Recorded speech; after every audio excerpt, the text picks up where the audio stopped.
सोचने से कुछ बनता नहीं, मालिक को जो मंजूर होता है उसके बनने में कोई देर होती नहीं। लेकिन जब जो हम सोचते हैं उसके विपरीत जब होता है, फिर हमें पता चलता है, फिर हम भाग्य को, किस्मत को, ईश्वर को दोष देना शुरू करते हैं। कहते हैं ये ऐसा होना नहीं था, हमारे भाग्य में नहीं था। फिर कहते हैं ये हमारे बस की बात थोड़ी थी, ये तो ईश्वर के बस की बात थी। फिर कहते हैं ये तो मेरा ही कर्म था। कुछ बात सत्य तो होती हैं, लेकिन उस सत्य के बारे में भी हमें समझ नहीं होती कि वो सत्य क्या है, असत्य क्या है। मनुष्य का चोला मिलना इतना आसान और संभव नहीं है। जैसा कि वाणी में भी आया कि तन मन धन की बाजी लाले, मिलन राम का नहीं सोखा।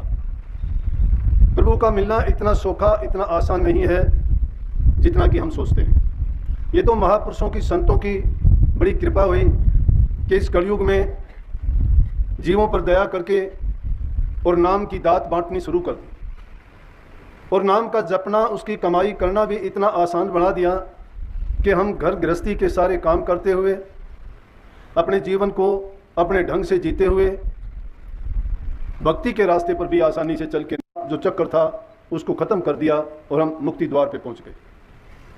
ये संतों की कृपा इसी युग में हुई है, लेकिन उसके लिए संतों ने फरमाया है कि तन मन और धन की बाजी लगानी पड़ेगी।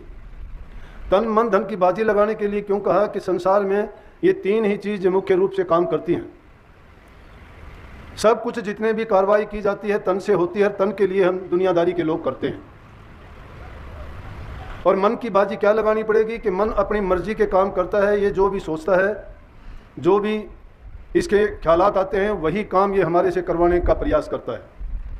और धन की बाजी लगानी क्या थी कि धन हम अच्छे काम में ना लगा के बुरी चीज़ों में लगाते रहते हैं। उनसे बचा के वो अच्छे काम में, पुण्य के काम में, धर्म के काम में, परोपकार में, दूसरे लोगों की खुशी और खुशहाली के काम में अगर उस धन को लगाते हैं तो वो धन हमारा गिनती में आता है, नहीं तो वो धूल और मिट्टी के समान है।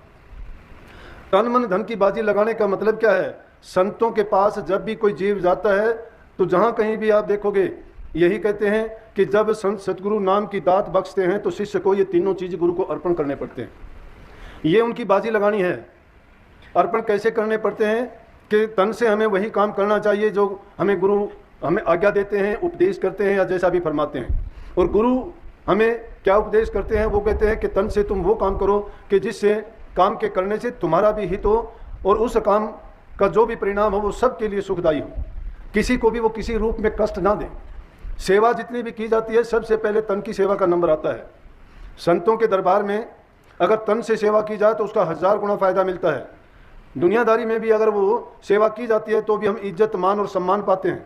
जो भी किसी की सेवा करता है तो उसके बारे में उसकी कितनी महिमा गाई जाती है कि उसने उस बुजुर्ग की सेवा की, उसने बीमार की सेवा की, उसने बूढ़े माँ बाप की सेवा की।